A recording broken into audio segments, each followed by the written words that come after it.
Hello everyone, very good evening to all of you. आज हम banking system part 2 में currency printing और currency से जुड़ी हुई कुछ महत्वपूर्ण बातों को डिस्कस करेंगे। ठीक है, जो एक स्टूडेंट और जो स्टूडेंट नहीं है उनके लिए भी काफ़ी महत्वपूर्ण होगा। तो चलिए स्टार्ट करते हैं। सबसे पहले हम जान लेते हैं क्या, तो मान लीजिए आपके पास 10 रुपये का नोट है। ठीक है, फर्स्ट में हम देख लेते हैं। क्या, मान लीजिए आपके पास 10 रुपये का नोट है। कितने का? 10 रुपये का। वो तो एक कागज़ का टुकड़ा है।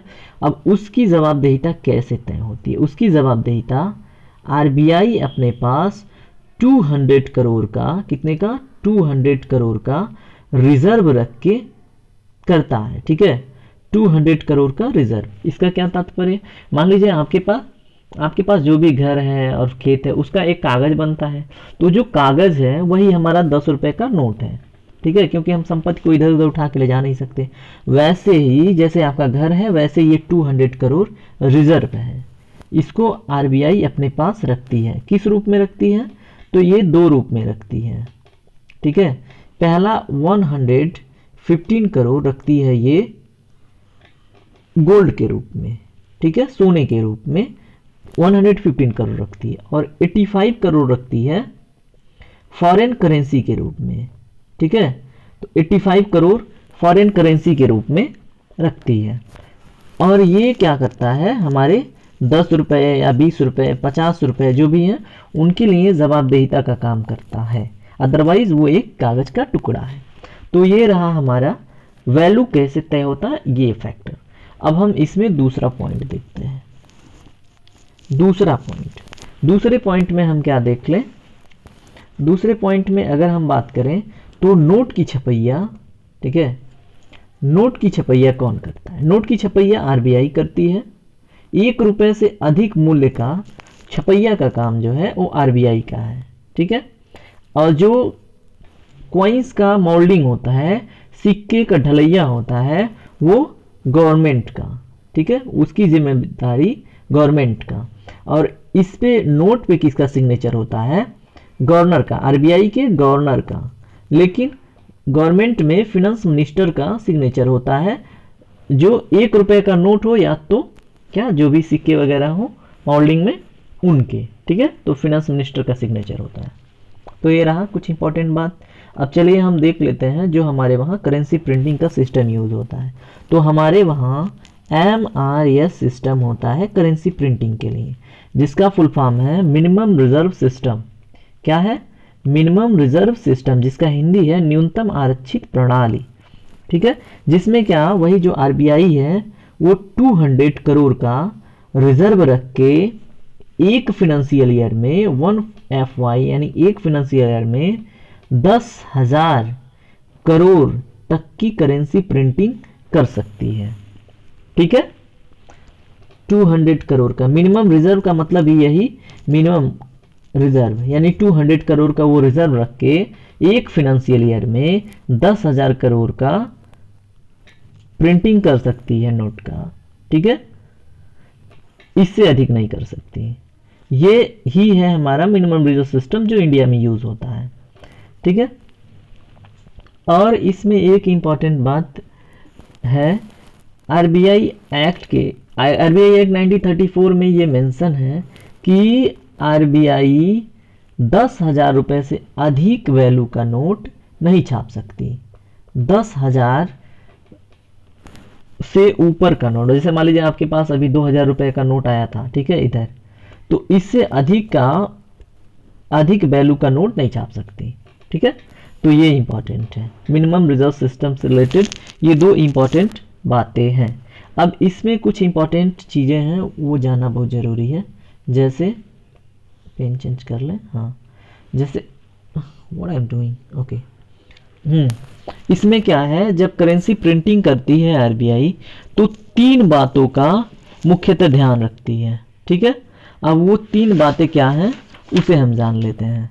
तो उसमें पोटेंशियल रेट, इन्फ्लेशन और फिर exchanging notes of domestic currency, इन 3 बातों का। ठीक है, जो पोटेंशियल रेट है, पोटेंशियल रेट PR, इस पे ध्यान रखती है आरबीआई। उस समय इन्फ्लेशन मुद्रास्फीति की क्या स्थिति है, इस पे ध्यान रखती है। और उसके बाद एक मोस्ट इम्पॉर्टेंट, जैसे मान लीजिए अभी 74 और $1, $1 74 रुपये, इस टाइप का सिस्टम चल रहा है। तो उस समय ये भी ध्यान रखती है कि हमारे वहाँ जो एक्सचेंजिंग रेट की जो वैल्यू है करेंसी का वो कितना है, ठीक है। तो इन बातों पे ध्यान देती है, exchanging notes of domestic currency, ठीक है, कि कितना एक्सचेंजिंग क्या है, इन सब बातों पे। Exchanging notes of domestic currency, इस बात पे भी आरबीआई ध्यान देती है करेंसी प्रिंटिंग के टाइम में, ठीक है। ये रहा मोस्ट इंपॉर्टेंट किसके विषय में, मिनिमम रिजर्व सिस्टम से रिलेटेड, ठीक है। मिनिमम रिजर्व कितना, 200 करोड़ का। तो ये रहा एमआरएस। और एक सिस्टम यूज़ किया जाता है जो अपने वहाँ नहीं यूज़ होता, वो है पीआरएस। दूसरा सिस्टम पीआरएस। पीआरएस का full form proportional reserve system. जैसे मान लीजिए आरबीआई को अपने वहाँ तो मिनिमम रिजर्व रख दिया गया, मिनिमम रिजर्व सिस्टम, लेकिन अन्य कंट्रीज़ में जैसे पीआरएस सिस्टम यूज़ होता है, वो किस लिए, कि अगर करेंसी प्रिंटिंग का लिमिट बढ़ाना है तो हम प्रोपोर्शनल में जो रिजर्व, जैसे मान लीजिए हमारे वहाँ 200 करोड़ का एक मिनिमम रिजर्व होना चाहिए, तो वो प्रोपोर्शनल में क्या पीआरएस सिस्टम में बढ़ा सकें 250 का करके। जैसे यहाँ 10,000 का प्रिंटिंग हो रहा था, 10,000 करोड़ का, वैसे ही अब 250 पे कितना 30 का कर लें। मतलब अब जहाँ पे ये सिस्टम यूज़ हो रहा होगा वहाँ पे ऐसी फ्लेक्सिबिलिटी रख सकते हैं, ऐसी सुविधा हो, इसलिए पीआरएस सिस्टम वहाँ पे यूज़ करते हैं, ठीक है। तो ये रहा हमारा पीआरएस सिस्टम के विषय में। अब देख लेते हैं भारत में कहाँ कहाँ पे नोट छपैया होती है जो इम्पोर्टेंट है, ऑब्जेक्टिव टाइप में क्वेश्चन बन सकता है। तो यहाँ पे देखिए देवास जो एमपी का एक लोकेशन है, कहाँ पे, देवास जो एमपी का एक लोकेशन है, यहाँ पे करेंसी प्रिंटिंग का काम होता है। दूसरा है आपका नासिक। अभी इसका हम 60 टिक बता देंगे। नासिक कहाँ है वो आपको पता है, एमएच महाराष्ट्र में, ठीक है। तीसरा है आपका मैसूर आपको पता है, टीपू सुल्तान याद आ गए होंगे, कर्नाटक से रिलेटेड है। तो मैसूर कहाँ है, कर्नाटका के, ठीक है। चौथा है हेडक्वार्टर जहाँ पे नोट्स का छपैया होता है, सालबोनी कहाँ, ये भी आपने मॉडर्न हिस्ट्री में पढ़ा होगा, ठीक है। ये है हमारा वेस्ट बंगाल में, ठीक है। तो ये हमारे रहे करेंसी प्रिंटिंग के लोकेशन बोल रहे हैं, हेडक्वार्टर बोल रहे हैं, ठीक है। और कहाँ कहाँ पे सिक्का ढलैया होता है वो भी हम देख लें। तो पहला इसमें है नोएडा को आप लिख लें अच्छी तरह से, नोएडा। दूसरा है आपका मुंबई। नोएडा कहाँ है ये तो आपको पता ही होगा, यूपी का। अभी नोएडा किस में मतलब सबसे क्लीन सिटी में काउंट हुआ था, यूपी में। और आपका कलकत्ता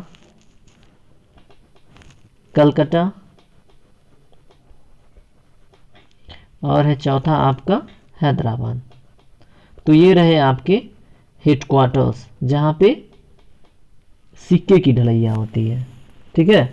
तो आपका कहाँ कहाँ नोट की छपैया कहाँ कहाँ होती है, देवास, नासिक, मैसूर, सालबोनी, ठीक है। तो महाराजगंज में डीएनएम करके एक न्यूज चलता है, तो ऐसा कुछ करके ट्रिक आप बना सकते हैं। तो ये रहा हमारा आज का सेशन। आज के सेशन को हम यहीं पे स्थगित करते हैं और आगे के सेशन में हम और भी इम्पोर्टेंट चीज़ें सीखते रहेंगे, ठीक है। तो आपको अच्छा लगता तो हमारे साथ कंटिन्यू रहिए। Bye bye, take care, have a nice night, sweet dream, good night.